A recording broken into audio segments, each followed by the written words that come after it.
Now I'm going to go out on a limb and suppose you've already heard of Foxhole, or at least I hope you have. But Siege Camp here has announced a new game, and there just happens to be massive foreshadowing within the name of the studio themselves. Foxhole is a persistent MMO based on a fictional kind of World War II setting with thousands of players all in combat on a claustrophobic battlefield. What better theater or era of history for this framework to work in than the medieval times? It's almost like all of their work with Foxhole and their recent 1,000 player stress test has all been culminating to the release of this new game, Anvil Empires.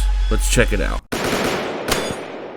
What is up, everybody, and welcome back to the Mil-Simp tax shooter history-based game channel, home of the weekly Steam Key giveaway. Welcome to yet another journalistic episode. The news dropped earlier today, and I'm now up late making this video because I just had to talk about this. Now, am I a huge Foxhole fan? No. If you follow the channel, you probably already know that. However, there is a fond place in my heart for the medieval times. One of the most fascinating times in history, and there's just something about a castle siege that I think everybody, especially in the gaming world, can get into. Now, Foxhole is a great game, don't get me wrong. I personally couldn't get into it because I just didn't have the time for it. It is definitely an MMO, and any game in that genre is going to demand your time. But beyond that, there was one other thing that I just could not get over, and that was the shooting mechanics. After all, we're all in here shooting rifles or machine guns, projectiles that travel very far, and I always found myself trying to put my target in like the corner of my screen where the range is the furthest, and it just bothered me for some reason. And I remember always thinking that the framework of this game would be better off without projectiles that travel up to a mile, rifles and artillery and tanks. And seemingly Siege Camp, the developers, probably knew this the whole time. I don't know exactly how long they've been planning Anvil Empires, but if you ask me, the type of fighting, the theater of war, that era of combat, bow and arrow, swords, catapults, what have you, just fits this engine way better. Now when I cock back my bow, my arrow can only go as far as the end of my screen. So I'm not going to be driven crazy by trying to shoot things that are just off screen. And I don't know how they plan on doing it yet, but hopefully Anvil Empires will be much more melee focused than Foxhole. Granted, the allure of Foxhole isn't exact combat, but much like our beloved Mil-Sims on this channel, the main focus is teamwork, logistics, and what's going on behind the front line, seemingly more important than the combat itself. In Anvil Empires, you will be working together with hundreds of players to build siege camps, siege weaponry, amassing armies, and eventually storming enemy strongholds. But on the non-combat side of things, players will build settlements, grow them small hamlets to bustling towns shared by dozens, if not hundreds of players, supporting the war effort through industries like farming, hunting, husbandry, and mining. Now, be advised, although the game will be entering pre-alpha very soon, there is not yet a definitive timeline for how long the pre-alpha phase lasts. The current estimate is at least half a year, but there's a good chance it could take longer.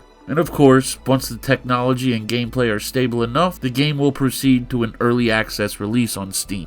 Now, for those of you that don't know, the team at Siege Camp has been working on this framework for quite some time now, and it's all about getting 1,000 or more players all on the same small battlefield, all in real time with no stuttering or hiccups, and it's really quite fascinating what they've been able to pull off. About a year ago or so, they had this event called the Foxhole Battle of Red River, and it was basically a reskin of Foxhole, kind of like the American Civil War, bayonet and musket times, and essentially it was a stress test. They managed to get over 1,000 players on one server, and the way that initial test ran makes for what they're trying to do now extremely promising. And like I was saying before, I really do think this top-down isometric view will lend itself to a more melee focused combat system so much better than it will machine guns and even muskets here. Just like in Foxhole, 99% of the time your enemy is just off screen. I think when players finally get their hands on Anvil Empires, they're gonna find the combat to be much more enjoyable. Now, right now, we can only speculate what the melee combat systems will actually be and feel like.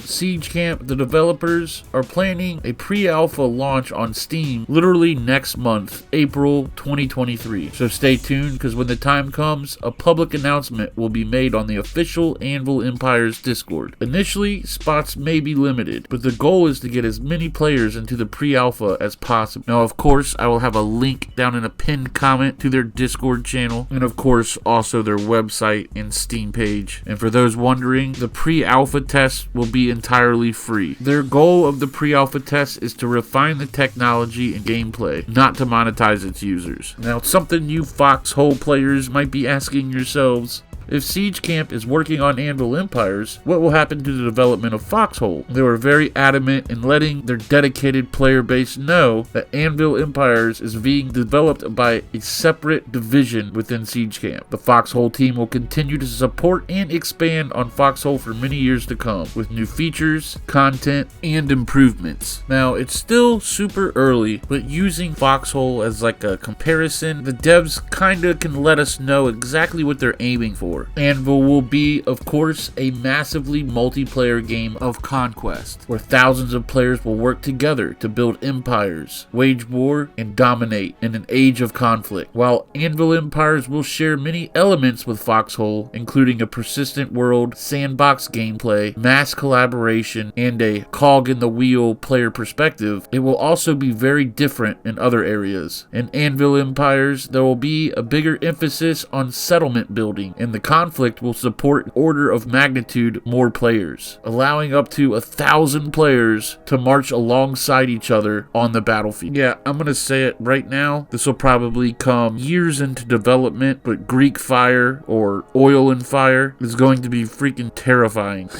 And that's a big thing about this era in time and history. There's so many cool, interesting ways and weapons that were used to wage war back then. For instance, if a town locked itself behind walls and a castle siege ensued, one of the weapons used was catapulting dead cows into the city to invoke plague and sickness. I can't wait to see how far this thing goes. Anyway, let's wrap this up before I start rambling. Anvil Empires came out of nowhere. Hit the comments. Are you excited? Do you agree with me that bow and arrows and swords fit this engine better than rifles, machine guns, and tanks and artillery? I want to hear you guys' thoughts. Of course, I want to give a special shout out to my channel members, the Mil-Simp minions. Consider joining the ranks. Click that blue join button below. All 3 tiers of membership give you double the entry in every week's Steam Key giveaway. There's no better time to be a subscriber or member of the channel, as we're giving away awesome games like Military Conflict Vietnam, No Plan B, Battle Cry of Freedom, Easy Red, and a bunch more. And we're always getting new ones. We give away a Steam Key at the end of the week every week to one of our lucky viewers. Come through to the Discord, shoot the shit with us. We're 700 members strong. I always said when we get big enough, we're gonna start bringing back some old classic games. Have a Day of Infamy night, maybe pop a Darkest Hour server. You know, keep the scene alive. I'll see you boys in the next one. Y'all be good to each other.